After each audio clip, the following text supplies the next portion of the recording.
What are we doing? Who are you guys?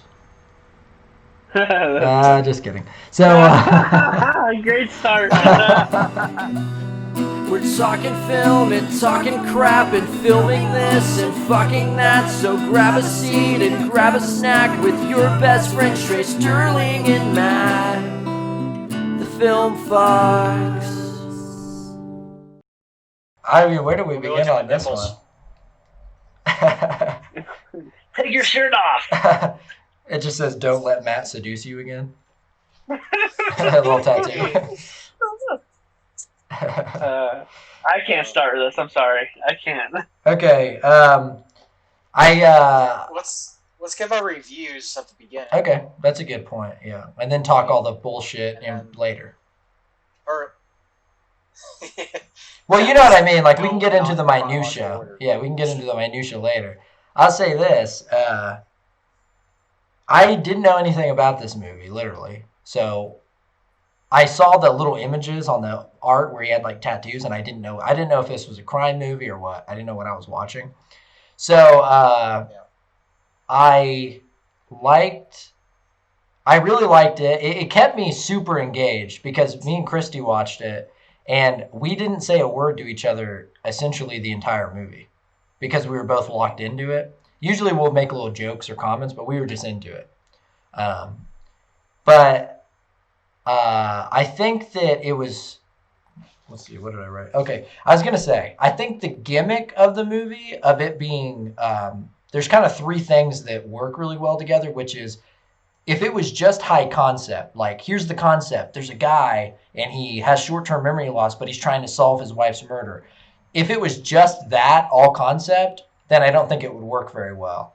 And then I think if it was a movie where they do the backwards thing, where it basically plays every scene back, like the ending scene back to the beginning, I think that gimmick could also fall flat if the story wasn't good and the concept wasn't good. The story, I think, being interesting and engaging, and the concept being really cool, and the editing and the way they did it backwards being a cool thing, it made it so that it all just kind of worked in a good circular thing for me. And then, but I really liked the editing too. That was one of the main things in the movie that I liked a lot, just like from an editing standpoint. I thought that like they did a lot of really cool things. Like the way they would just cut in scenes at different times and stuff, and the way they did everything in that way was like genius. And then at first, well, anyway, we can get into that later. I was gonna say Yeah, overall, I really liked it, and it was very engaging. And what I liked about it too was it's not a movie where you're guessing like who dies or who gets shot or what the conclusion is. You already know what the conclusion is, which anybody could do that. Oh, let's rewind it or whatever. But the way they do it, where it's still a mystery because most of the movie, it's like, well, is he the bad guy? Basically, you already know who dies. You're just wondering, was it justified? Is the guy who's getting killed, is it justified that he got killed? So most of the movie is you going, is this bitch lying or is this guy lying? Is this Matrix cast member lying or is this Matrix cast member lying? I don't know, but but nice. I love it. you're I trying to love it. figure that out, and then What's what's Trinity doing here? it made me laugh because first I was like, oh, there's fucking Cypher, and I know I'm being a dick. I don't know that actor's name, but he's actually great in almost anything I see him in around that Mhm. era. But I rarely have seen the other actress, the one who plays Trinity and stuff, Yeah, and she did a good she's job in in the a lot. movie of making you hate her.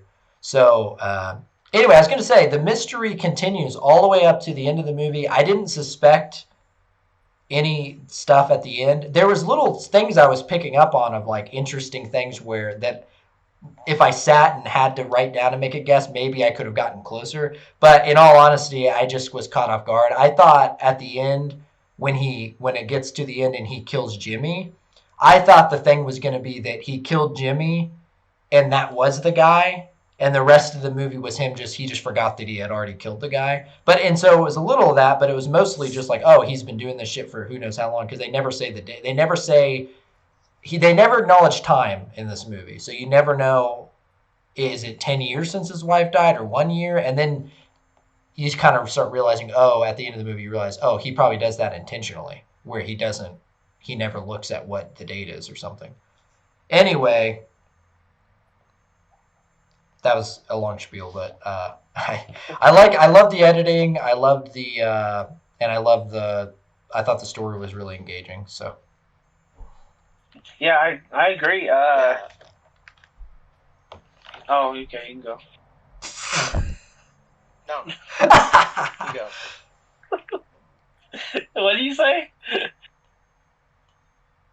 I think we're on a long delay, so just go. Oh, okay, whatever. excuses. I agree with Matt that the editing was nifty, if you will, throughout. Sometimes I liked in the times where they started, they ended the scene where the next one began, or I had it right in my mind before. You know what I'm saying? No, I Matt? know what you mean exactly. Like, Yeah. yeah. So the next one began where the other one ended, or something. However that works out Yeah, going yeah, backwards. yeah. I thought that was a nifty little trick.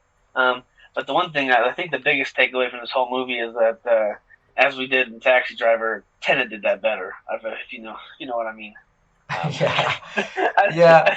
Anyway, Yeah. I have to put that in. I think every movie we're gonna have like a comparison. Oh, the new one's better. You know. Right. Yeah. No. Anyway, yeah, it's a Christopher Nolan movie. Obviously the first minute, it's like, holy crap, is this gonna be like exactly what Tenet was, or is because I heard rumors that he did the same thing in this movie, and I forgot it until I watched that beginning scene. I was like, oh crap, he really did it. And anyway, I thought the gimmick was cool. I wasn't as engaged as Matt was, as you were, Matt. I got bored. I was lost in the shuffle. Yeah. You were like, is this movie boring or do I have short-term memory loss? What's going on? Yeah. I mean, people talk about. I know. I'm sorry, but it's same director. You know what? Fuck it. This is the same director. But Tenet, I could follow Tenet way better than I could do in this movie. I'm not sure if it was because the whole movie was going backwards, but like you said, the gimmick is cool because you could flip the movie and it would still work, in my opinion. Because there's still going to be mystery because the guy keeps on forgetting his memory. But anyway, yeah, I'm lost. So maybe later we'll talk about the ending. And yeah. I have one more. I might as well say this. I have two things written down.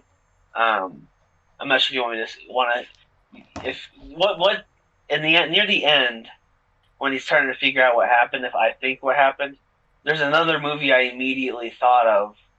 When he's like, oh no, she wasn't, and she's like, she's not diabetic. I'm gonna write down what movie I think you were thinking of, and then we'll see if it's similar. So. I have it written down too. All right, but let's let Sterling, are you in on this?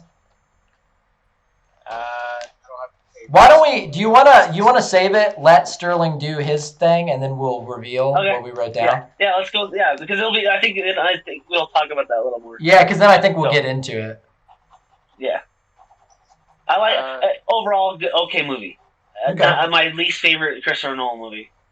Okay. I'll say that. Least favorite. Oh man, you and your modern filmmaking bullshit. It was the early 2000s. This was 2000, bro. Something in the 90s. Jerk off. There's no fucking excuse for this years. I was waiting. Yeah, if Sterling was just like, it was 2000. What do you expect? And then he's gonna watch Tenet. He was it was made in 2019, guys. Come on. Yeah. Sorry. Go ahead. So for me, I really enjoyed this movie a lot. There were things about it that were kind of hard to follow, but I think for me, it's definitely a movie that you can go back and watch and probably pick up a lot more clues. Not me. I'm skipping it. And yeah, this is my time.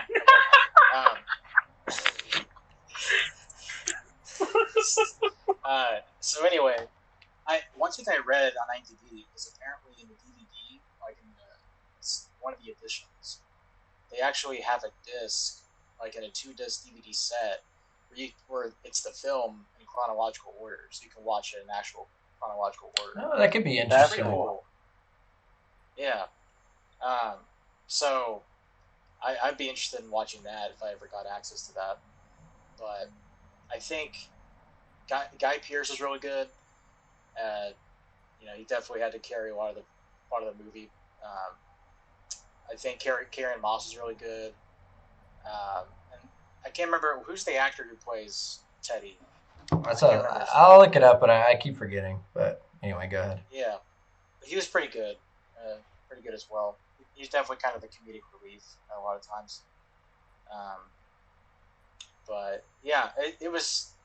I would say it's kind of in the middle of the pack for me as far as Christopher Nolan's films. But I definitely would watch it again for sure. Okay. Yeah, it's interesting. I have not seen a Christopher Nolan movie that I haven't liked. Yeah, they're all decent. Trey's like, I knew you were gonna say that. Okay, do you want to show? Can we hold up what we were saying the movie comparison was? Yeah. Run, 2, 3. It's all backwards. Oh, wait, fuck what? me. What does yours say? Shutter Island? I've never seen Shutter Island. I put Fight Club. Fight Club? Oh, I guess that does work. I didn't think about it till after the movie, and Christy said, because here's the thing. I did think of Fight Club, but the only thing I thought of Fight Club was that Guy Pearce in this movie looks like Brad Pitt in Fight Club. They look real. Yes. I never noticed how similar they looked. Like the way their faces and stuff, and the hair and everything. But there's a whole thing at the end of Fight Club where he's have you guys seen that movie? He figures it out. You've both seen that, right? I've seen it. I've seen it. I haven't seen it all the way through, like beginning to end, but I know the ending. Okay. I know enough about it. That might be one to watch if Sterling hasn't seen it, but that's actually one of my favorite. That's actually one of my favorite movies ever made. You and I watched it in college, so. Oh yeah. But I swore you were gonna put the movie I put. I thought, Sterling, have you seen Shutter Island? I have not seen that one. That's a Leonardo DiCaprio movie, right? Yeah. I guess I won't ruin it, but it's very, very similar. Okay. Yeah. I wish I did, because you guys might see it, but I won't do it. I want to, but I do want to say one less thing to talk about. Oh yeah, go ahead. Oh, one less thing. Sorry, I thought you said one last thing. No, sorry. Oh, I was gonna say comparing it to Tenet, because you were talking about that. I don't see the only. I thought what you were saying at the beginning of the movie when it literally shows the very first scene in reverse with the bullet. Yeah. That reminded me of Tenet because of the backward stuff, but I don't see the movie as compared to Tenet at all as far as like concept because it's. I get the backwards thing, but the difference is that in Tenet, events are actually playing backwards. The movie's playing chronologically. I agree. Yeah, I was just talking about you know that what I'm first. saying. But I do think I was looking at the Sonic notes. I was like, when did he fart in the hotel room? No, I actually. Here's the thing. Which room? Yeah, exactly. that was a funny scene too. Yeah. I was gonna say with the thing. I actually had the opposite thing. I was at the end of Tenet. I had to go back and go, well, why did this happen? And who was that? And who were they fighting at the end? And what was this? And which who's gay and all that. Now in this, and I paid really close attention to Tenet, but I also think Tenet was a way more complicated. Not in a bad way. It was just a more complex movie. But in Memento, it wasn't as complex, but it was more confusing because of the structure of it. But I was really tuned in trying to watch it, and at the end of the movie, everything made sense to me. There's only one thing in the movie that I didn't get, but everything fit in line with me. Who the fuck is Sammy? I Well, have no idea who the fuck Sammy is. Is that what you were going to say? No. Mine's a really weird detail that I noticed I didn't get an answer to. Was But Sammy the guy that he kept on that he put in place of himself? Is that Sammy? yeah, Sammy Jenkins Oh, is the okay. guy who he made Yeah. up potentially. But Okay. What was the one So- that didn't make sense? I'm sorry. at the end of the movie, everything fell into place. Everything made sense to me. I'm sure there's things I'm missing, but there was nothing standing out to me where I was like, oh, well, that wasn't tied up. There's only one thing that didn't make sense to me. I didn't understand why he made Jimmy. Jimmy was the guy at the end that he chokes to death. I didn't understand why he made Jimmy strip down and why he put his clothes on. And there was never really a conclusion to that to me, unless I missed something. I didn't understand what reason he had to do that. Because in that moment, he wouldn't know he was tricking himself. So it wasn't like he was trying to trick himself in that moment, because he wouldn't have known. And there's a big hint in the movie, because here's the thing. There's one mystery you could say, because he talks about Sammy Jenkins possibly faking it or whatever, but he says the way that he knows Sammy Jenkins wasn't faking it is that even if your brain's fucked up, you should be able to learn recognition or whatever, right? Like practice, like riding a bike. And he said Sammy Jenkins never did, so that was why he thought that Sammy Jenkins was bullshitting. Guy Pearce's character, Leonard, the one thing, it's a little hint that I picked up on, is he gives himself the tattoo, which means he's given himself several tattoos. He wouldn't have given. Why would he know how to give tattoos before the incident? Which means he learned how to give himself a tattoo after the incident. Which means that he wasn't bullshitting. He really does have the memory loss problem, so he's not lying. I mean, which is maybe obvious at the end of the movie, but it just, for me, it's like that is one thing we could be like, well, what if he really was lying? It's like, I don't think so, because I think that's the hint that tells you he wasn't. Yeah. It's The one thing that it's kind of cool. Go ahead. Go Trey. So I don't. You keep your thought. One thing that one of many things that confuses me is the Trinity character. The Trinity character. So going backwards, I love how like a lot of stuff they throw in, like when he says my name's Teddy, and then he gets the note saying that his name is really Jimmy Garoppolo. You know. Yeah. Sorry, Sterling.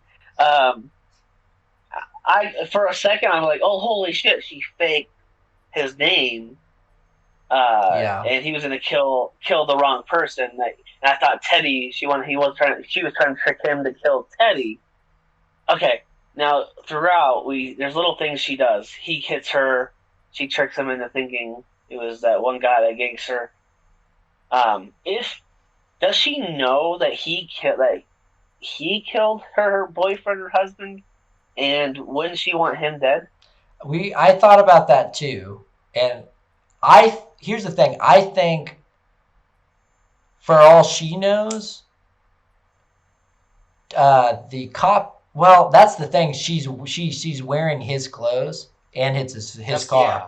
So I guess yeah. because remember, he drives up to the thing and she sees the car and she goes, "Oh, Jimmy, you want to fuck?" Oh, Yep. you know. That was a big one. So that is one thing I was going to say. That is another thing that's a little unloose. There's actually a puzzle piece to me missing, which is we saw what happened. I'm speaking chronologically, but at the bar, that's, as far as we know, that's the first time he meets Natalia. He's at the bar, and the reason why, she does the spit test.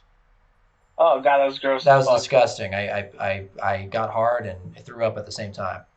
But anyway, the spit test indicated to me that that's the first time they met.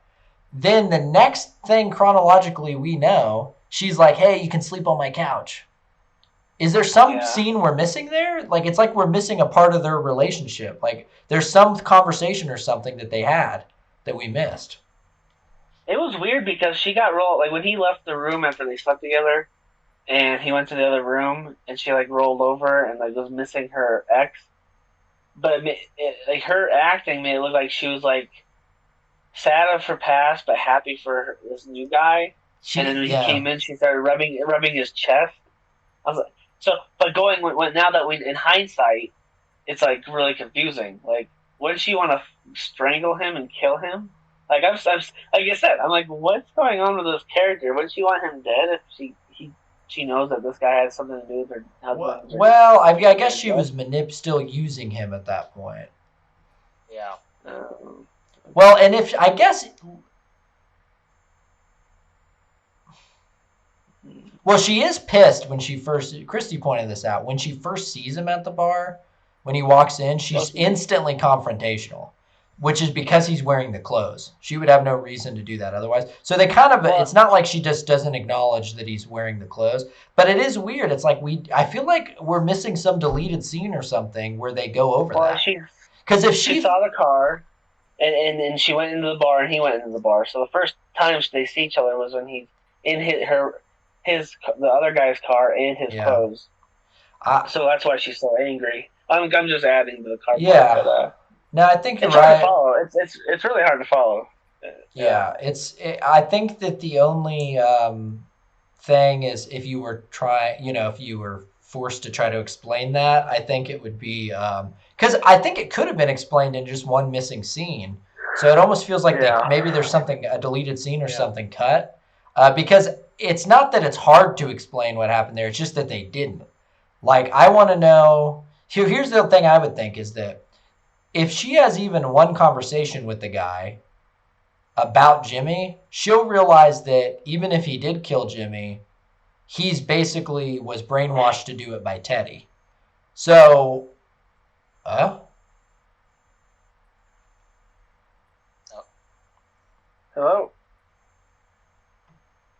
Hey. Uh-oh, Matt. We can't see you or hear you. Hello? Can you guys see me? I can't see you anymore, but yeah. We're back. Okay. Oh, there, I can see you. All right, cool. Sorry. Nah, I thought you were going to do another memory loss joke. But, we lost. Yeah, anyway. I forgot. Those were the details to me, though, that I think were like, that could have been maybe explained a little better. Otherwise, I think the movie is purposefully disorienting, obviously, because the guy has that condition, I think you're supposed to be disoriented along with him. Because I definitely felt that way. I definitely felt that way, but like the crazy thing is that I don't know, for some reason I was still so engaged. Like, I was never bored. Like what you said, Matt. Even when I couldn't follow everything, I still wanted to get to the conclusion. And I didn't ever want to dip out. I could not wait for the conclusion, and boy was I disappointed.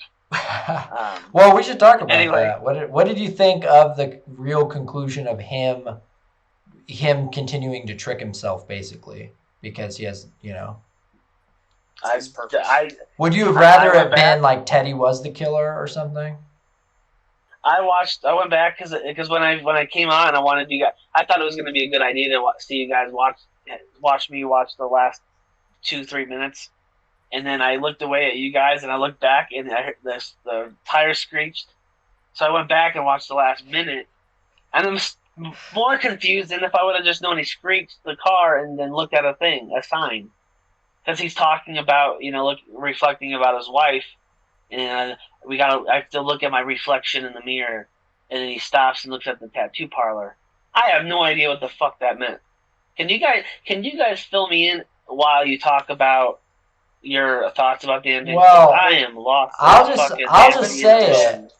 say it, and I think that you probably being bored by the movie is probably why you're confused about the ending, because there's stuff to be interpreted maybe, but I think like Sammy Jenkins and all that was all in the movie, like the ending. All he reveals is that Sammy Jenkins doesn't exist, and that it's actually Guy Pearce's wife who left him because of the drugs or whatever. And that, God damn it, you're right. I don't know what the fuck I'm talking about. No, because he keeps on saying, "Well, my wife isn't diabetic. My wife isn't diabetic." It shows him pricking her and then pinching her, getting frisky, and like. Wait, so like that's why I put. Because if you ever watch Shutter Island, you're gonna think of this movie now, and uh, I'm like, did he kill her by overdosing her like he said Sammy did? Oh, I'm confused. Sterling, maybe you understood it better than us. Fill us in, fill the blanks in, especially for me. That's that. Go ahead. No, man. So No. you're asking about the very last scene. No, I'm what's asking the last 10 minutes. Well, okay, fine. Give me the point in the last minute of him like saying, "I'm going to reflect." Is the movie trying to say that he killed the wife, and that he just doesn't want to remember killing his wife, or So here's or the is thing: he? it's not going to be gone? satisfying. I don't care about. So- knowing the truth will be satisfying. So, kind of what Matt said earlier is underlying everything that happens in this movie is a sense of disorientation. You know, there's a sense of not knowing what is actually true. And so, I think the only thing that is true to this character, I think, is his sense of purpose. You know, everything, like his whole life, because of his short-term memory loss, feels like it's all meaningless because he's just going to forget about it anyway. And so I think him finding his wife's killer, even though there might be a question as to how she died, or even if she died, I think that doesn't really matter compared to how much purpose it brings to him. Because that's the only thing that kind of drives him, because he forgets about everything. So I don't know. Yeah, because he says at one point in one of the black and white hotel sequences was he said he talks about how Sammy was in the nursing home, and he's like he's just stuck there in a nursing home because he has no meaning, and then he goes, I do have meaning because I have to find the way. Yeah. So he's sort of there. There's all the clues are there. They're set up so that at the end of the movie when he says all that stuff, it kind of clicks a little bit into place. I mean, there's a little bit of confusing stuff there of like you could say like, well, maybe Sammy wasn't really him, or is Sammy real? But to me, I take it straightforward that everything Teddy said was true, because Teddy doesn't have any reason to lie at the end of the movie or the beginning of it. Yeah. He doesn't have any reason to lie to him about that stuff. So I think he did get knocked on the head. There was only one guy who raped his wife and killed and knocked him on the head. I think that Teddy was the cop who was sympathetic. And then after that, I think they did kill the killer. I think that everything Teddy says is true. And then I think that you just realize that he basically just keeps tricking himself so that he can continue to find meaning. Otherwise, he would basically lose his mind. And that's the tragedy of it. That's the tragedy of it, because he eventually kills Teddy, and he only does that because he writes down Teddy's license plate number, and that eventually what leads him to killing him. Because that was the perfect thing, because the two clues we didn't have in the movie was how did he get the license, or why did he have Teddy's license plate number? Like, where did he get it from? I mean, or why did he have that as a clue? And then the other thing being Teddy, I guess the name. John G. Yeah. Those were the two things where at the end we kind of get those. And there's actually one spot in the movie. Here's the other thing too, where I was like, at first I was like, is she setting Teddy up because she's giving him the information? There's one part in the movie after after that part when we already know that she's a bitch. It's when they have Dodd in the car and he's like, take your own car. Then we see the guy back up, and I looked at the license plate and I'm like, that's the number. So that is Teddy's car, and that is the number. So then you get back into being confused. You're like, fuck, maybe he did do it again. Like, she might be manipulating him, but maybe Teddy really is the one who killed the wife. So I thought that was a good way of keeping it suspenseful, as far as like, I didn't know if Teddy, the only part that I was like, where I started going, okay, Teddy genuinely seems to want to help Lenny is when he gets into the car and tries to choke him. And there's a certain parts where where Teddy was talking, and he was like, there'd be no reason for him to talk so genuinely to him. You know what I mean? Like, why are you wearing those clothes and what are you doing? Think about whose car you're in. I don't think if he was just fully manipulating him that he would have any reason to say those things. So that was the little clue to me that it was like maybe Teddy's not a good guy, but I don't think he's completely a bad guy because something's going on here. He does actually seem to have a relationship with him. Well, he will at the beginning. You see all the notes on Teddy's picture. Like, don't trust him. Like, don't believe his lies. You should kill him. That's why he killed him, because he kept on adding to the notes because he was suspicious the whole time. Yeah, because that's true. Because that was that main clue where it was like, don't trust him. And the whole movie, I kept going, when did he write that note down? When did he say don't believe his lies? I wanted to know in that moment. It was so funny that he wrote it down to himself because he's like, hey, you're the next John G. Mm-hmm. Yeah. Hey, 1 second. I just think 1 second. My Google Home's going off. You guys can keep talking. Yeah, Amanda just finished. Oh, nice. That was the doctor. So, what do you think? So, through that whole conversation that me and Matt just had, is there anything that kind of helps you a little bit understanding, or is this important? Conversation? I thought we're all here. I guess you're here. I'm just saying, me and Matt started talking about it. You're saying it's all up into your interpretation. Partially. Yeah. I'm not satisfied with that. I don't for the most part don't like movies that end with a can't think of a term. Well, then believe this. I disagree that it's an interpretation. I think everything's laid out there. Like everything tells you exactly what's happening. Sammy Jenkins, the guy made up using repetition because they talked about the conditioning. He conditioned himself to believe that he wasn't Sammy Jenkins, that Sammy Jenkins was some other guy. And then everything Teddy said was true. So I actually don't think there's anything to interpret. I think it's all there. That he killed his wife and Yeah. I mean, even if he didn't kill the wife, the only thing I guess that could be unclear is, did the wife leave him or did he kill the wife? But it's clear that most of the Sammy Jenkins story is him. The problem is, since he started rewriting him and the wife, that part could be different. But I think that, because Teddy said that his wife did die and that he was the cop on the case.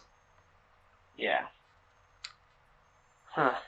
So it would lead me to believe that he's the one that actually was the reason, if that's the case. Or case closed, if you will. Yeah. But I mean, I'm looking at it that way. I guess you could probably go, well, this is up in the air. But to me, I was like, I think it's all there. And maybe I do that because I like it. For a movie like this, a movie like Blade Runner, you can have a weird ending where it's like, well, what does that mean? Is he is he an android or what? I haven't seen it. Whatever. I didn't spoil anything, but I literally didn't spoil anything. But there's just in one of the cuts of the movie, there's an ending where you could kind of be like, well, what happens now, kind of thing or something. But I like but a movie like this where it's the whole time you're wondering what happens. I like that it's a concrete ending where it's like, well, this is what happened, and this is the pieces you were missing. Did you guys? I think overall, the biggest part of the whole story is true, and I think that's what makes the chronological ending that much more tragic, for Teddy. Yeah. So, but go ahead, Trey. Did you guys see that little, not really an Easter egg, I'm not sure if you guys noticed when he's picturing Sammy in the psych ward for like a half a second or a millisecond, and it shows him in the psych ward. I did. I actually did see that. It was like a just a little moment where it edited. That's what I mean by the editing, by the way. It wasn't even just this way the scenes cut together, which I thought was great. It was like these little things here and there were like, it would just flash to him with like I mean, there was a thing where it kept showing the like needle a certain way. And for a long time, you didn't even understand what you were seeing until the end. Like there was a lot of little things that would flash on the screen that didn't even make sense till the end of the movie. So I thought that they did little subtle things like that really well. Yeah, I've seen the great Papa do something like that in his videos too. Oh yeah, Papa, I the Papa. still we'll talk about it later because I've been meaning to tell you. I found it. Oh, I didn't know you Anyway. didn't even know where it was. Interesting. Really, it's so fast. Anyway, go ahead. Here's another scene. I Edit it thought out. you mentioned this already. A scene that was interesting, but it's not like a loose end or something that doesn't, well, that makes the whole thing not work. It was just kind of weird. And I think I kind of get it, but tell me what you guys think, because this is the way I looked at it. The hooker thing, Yeah. the only because if there's only one part of the movie that makes that scene make any sense, which is early in the movie, he says he feels like he's stuck in time, and he hates waking up, and he can't even experience the feeling of feeling like his wife was just there. So I think so. Then later, I think if I didn't see that part, then I would go, "What the fuck is happening here?" But I kind of got it in the sense that he tricks himself so that for a moment he wakes up, and to him it's is for a moment he just believes that his wife just got out of bed for a second. You know what I mean? Like for a moment his wife is alive again. So I kind of get that, but it was kind of weird. I feel like you could have cut that out and kept another Natalie scene in so we knew what was fucking happening there. You know what I mean? Yeah. Yeah. It was a little weird. But Yeah, there's a few things I forgot to write down. Like there was a scene with the guy that's always in movies, the counter guy at the hotel. Yeah. And he takes him to the room. I forgot what he said. That kind of reminded me of something. But yeah, there's a couple weird scenes like that. He's charging him double for rooms. There was Again, some my manager funny. told me. There was some funny stuff. Like Yeah. I thought. Trying to think. That part made me laugh. And then there's a couple of scenes where they kind of make jokes about it. And like you said, the guy playing Teddy was like just a comic relief. I think the part that made me laugh the most that I thought was really funny was when he says, "You think they'd let someone with my condition have a gun?" And he's like, "I fucking hope not." And that scene just got me because the way they were bantering was just really funny. My God, That was funny. I'm as pink as a dog's asshole. What is going on? I need to get a fucking tan.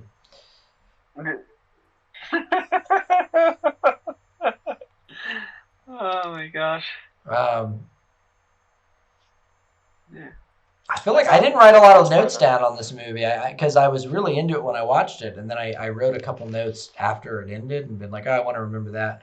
And maybe if anyone sees this and wants to comment, why did he put the clothes on? Did I miss something? Or what? Because that was the only thing in the movie where I was like, it doesn't make sense why he's doing this. I don't get why he made the guy strip down and made him wear his clothes, and he wore his clothes. I didn't get that. Yeah, strange. maybe to, I mean, he committed murder, so I don't know. Maybe he was trying to get rid of his clothes. That's the only thing I could think of at the top of my head right But he now. didn't murder him yet. That's true. But maybe he thought he was going to kill him. Like he was already ready to kill him, and then once he lost his memory, then he could see the clothes on the floor. I don't know. Yeah. I think, because the only thing I thought was that, did he do that because if you go on the narrative that he's tricking himself, then it makes sense that he would change into the guy's clothes because I think it would further confuse him basically. But why in that moment would he know that he was tricking himself? Yeah. So then it doesn't make sense. That's true, but there was a lot of moments in the movie where he would do something to prepare himself for whatever was coming. And, like the scene where he gets the bottle to use as a weapon. That was another funny scene. He loses memory, and he's not sure why he has the bottle, but then, of course, he had it in the first place to defend himself from Dodd. Yeah. So that was kind of pre-planned. Yeah, that scene made me laugh because I just kept thinking from the perspective, like, I wonder if he would have gotten killed by Dodd if it wasn't for the fact that he didn't know where he was and he tried to take a shower. Because I'm like, because Dodd must have just been, what a weird fucking name, by the way. That name's very Dodd.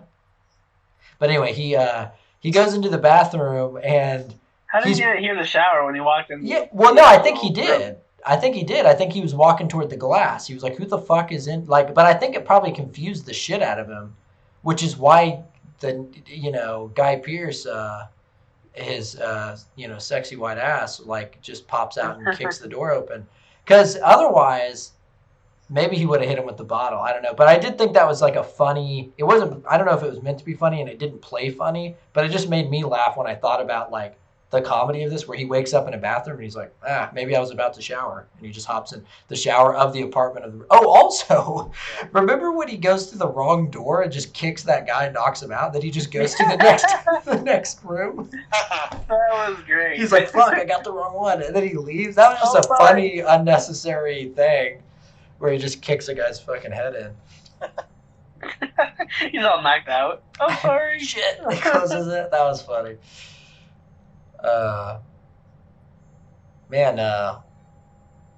I think my favorite scene of the whole movie was definitely when it's black and white, and when the two parts of the movie meet in the middle, and it transitions from the black and white to the color as he's holding that photo. I think that was really cool. Yeah. I missed that part. I was actually trying to figure out at first. I was a little annoyed. I'm like, why are they doing the black white thing? Is it supposed to be artsy? I realized the reason they did that is it was to distinguish that moment in time from the rest of the movie. Because you wouldn't know it was a flashback otherwise. You'd be like, you would just keep thinking it was a new scene.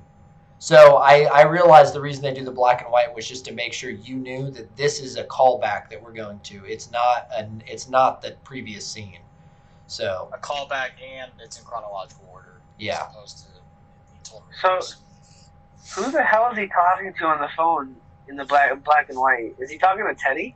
I think it's Teddy, because Teddy put the picture under the door. Okay. Interesting. And he says he's a cop. It could be several people, though, right? That's true.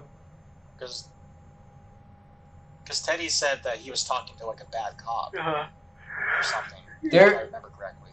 There could have been several times. Yeah, but that could be Teddy is the thing. That's true. But wait, I see what you mean now. But I think it could be several people. The reason I was thinking he gets to the point where he says, "Don't answer the phone." I wonder how many times Teddy told him the whole story, and he, I bet you "Don't answer the phone" was him at one point Teddy explained to him again what happened, and he said, "Oh shit, I'm trying to, I don't want to believe this." So then he stopped trying to talk to Teddy on the phone. But also he can't read when someone was lying, which was another thing. He's not good on phones or whatever. Yeah. By the way, Teddy looking for his keys in the grass was making me laugh. Weird.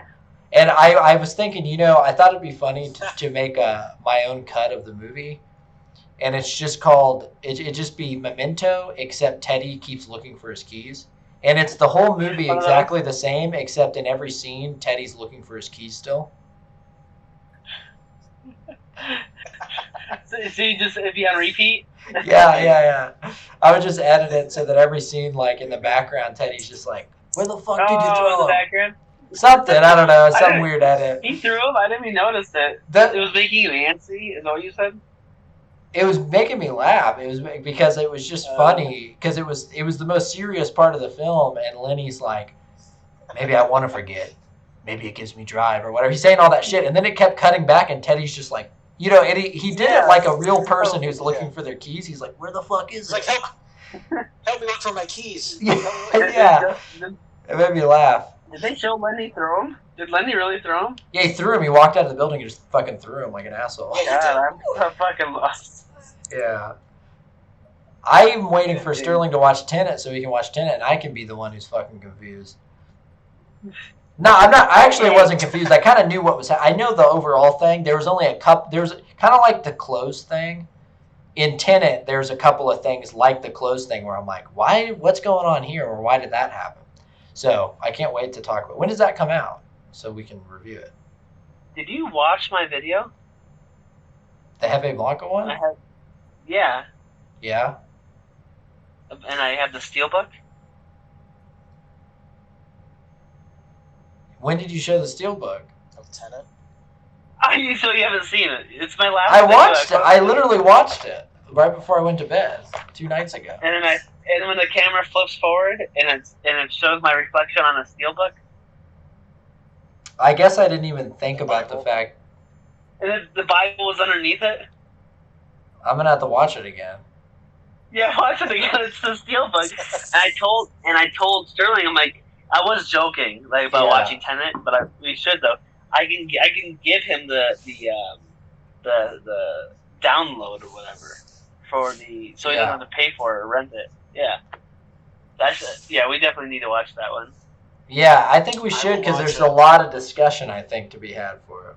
Oh my gosh, there's a lot. And I've been dying to talk to you guys about it, but I haven't talked to Trey about it, Sterling, because we've been waiting for you. And so, you know, I'm just stuck. I'm lost in my own mind. We've been courteous. We've been courteous.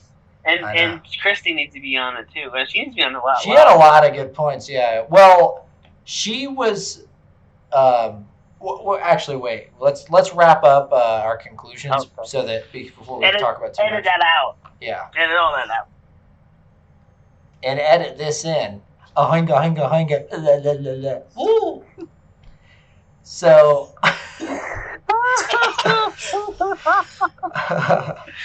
I love it.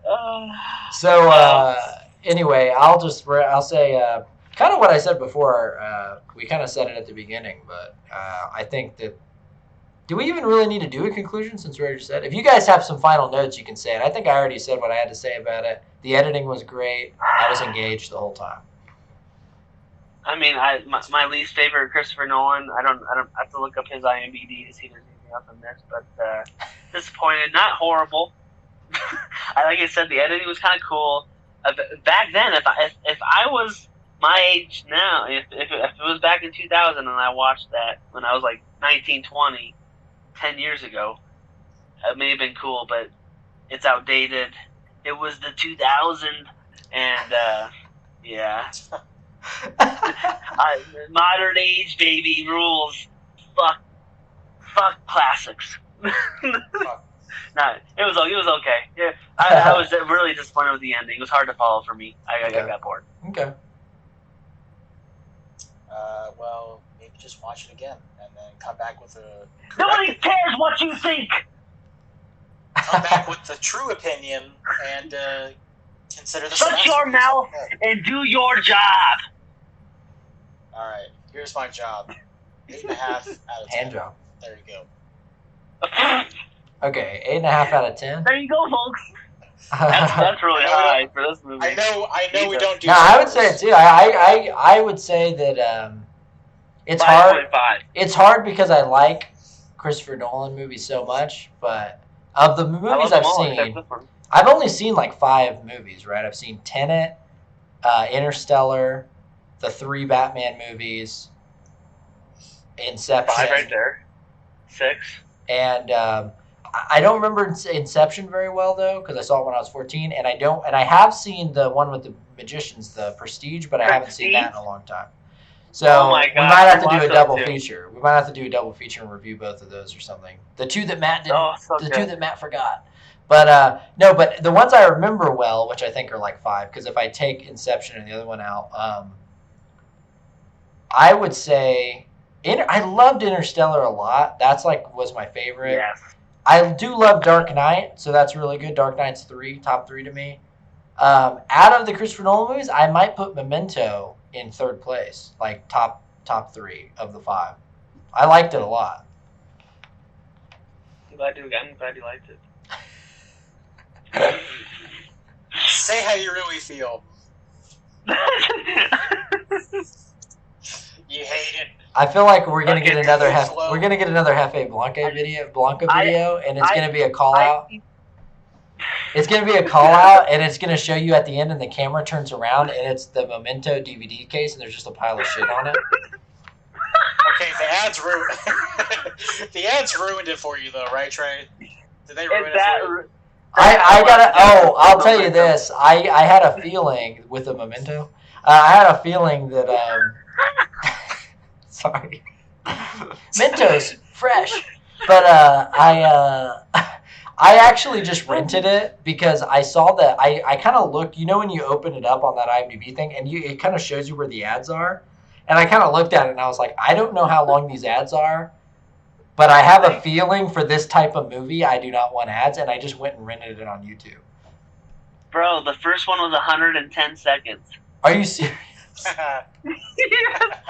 Oh my god, that is insane, dude. I thought they were gonna be like, I was like, maybe I could do it if they're like 5 seconds, but I knew this. I had a feeling this was gonna be a movie I wanted to be really locked in, so I just went for the rental. My mistake. I will say, being all serious, that I think that you can see his creativity in this film, even though it's one of his first, if not his first.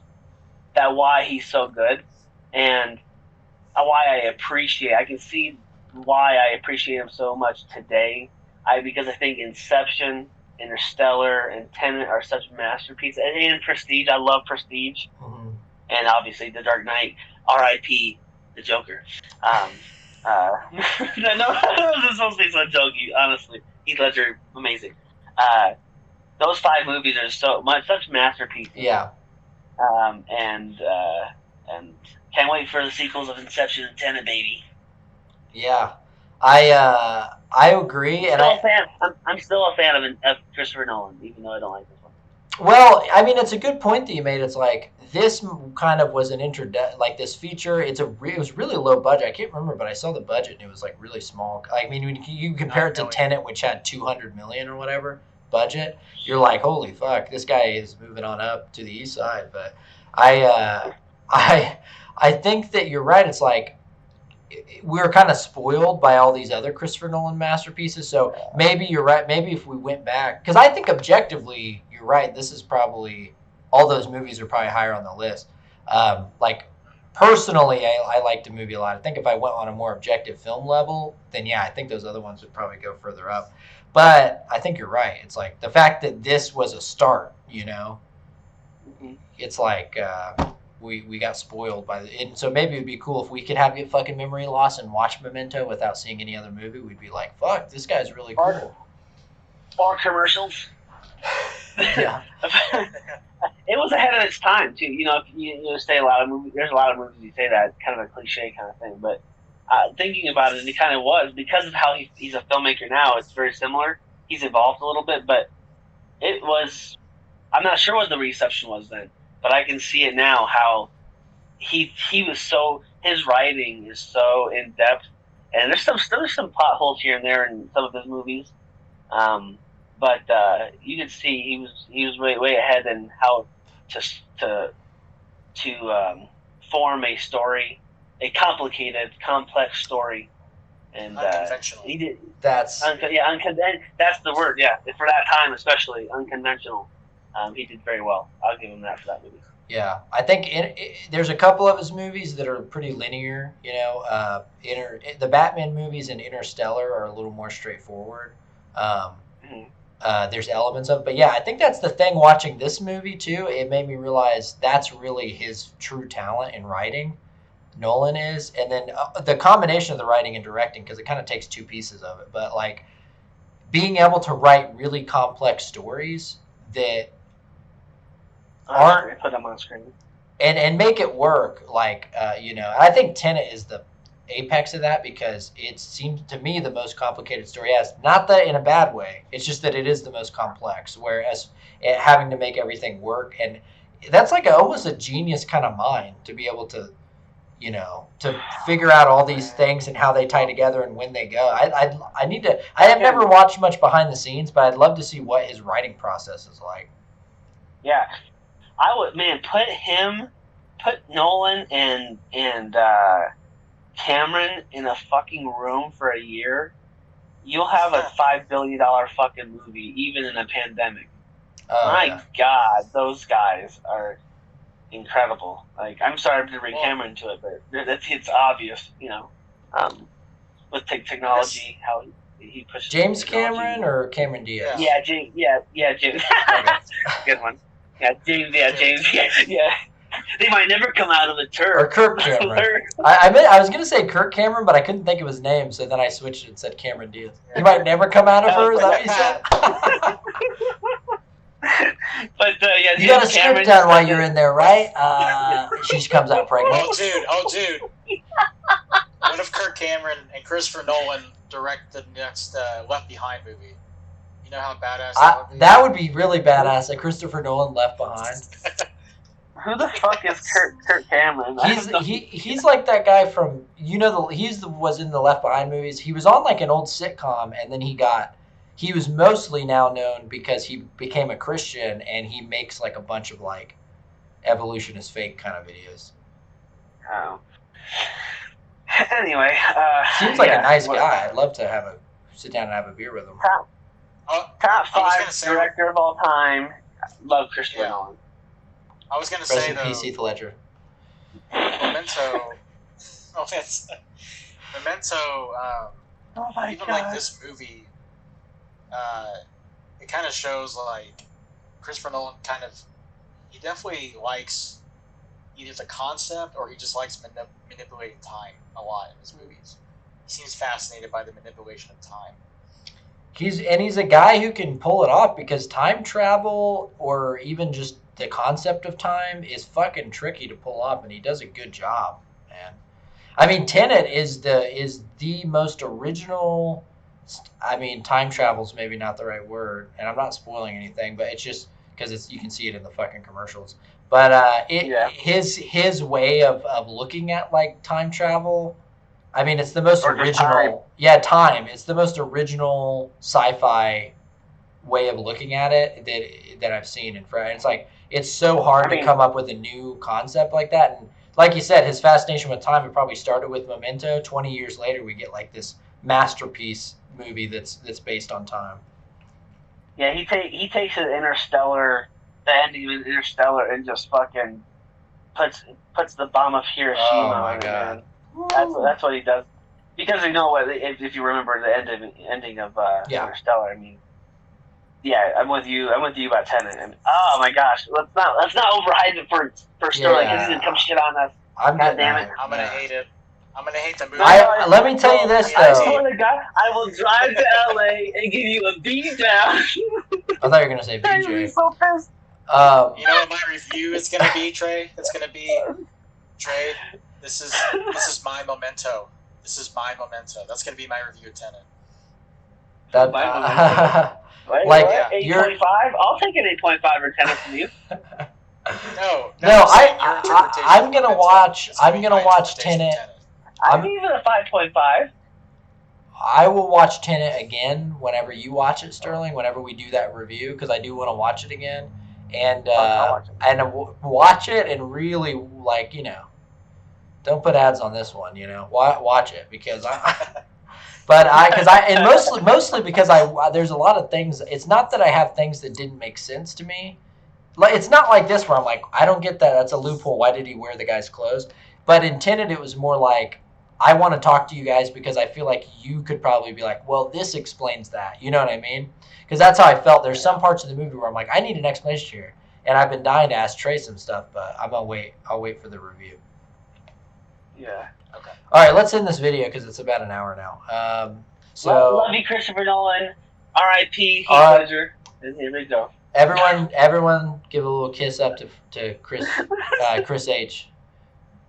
Or I mean Heath Ledger. Who the hell's Chris H? Chris Heather. Chris Yeah. H. Rest in peace, Chris Heather. Chris. Rest in peace, Kirk Cameron. Hey, subscribe, like, shit on us, or me in the comment section. Put your love on that, and don't forget about Sterling. Hey, Love you guys. where I come from, shitting on me and putting love on me are the same damn thing.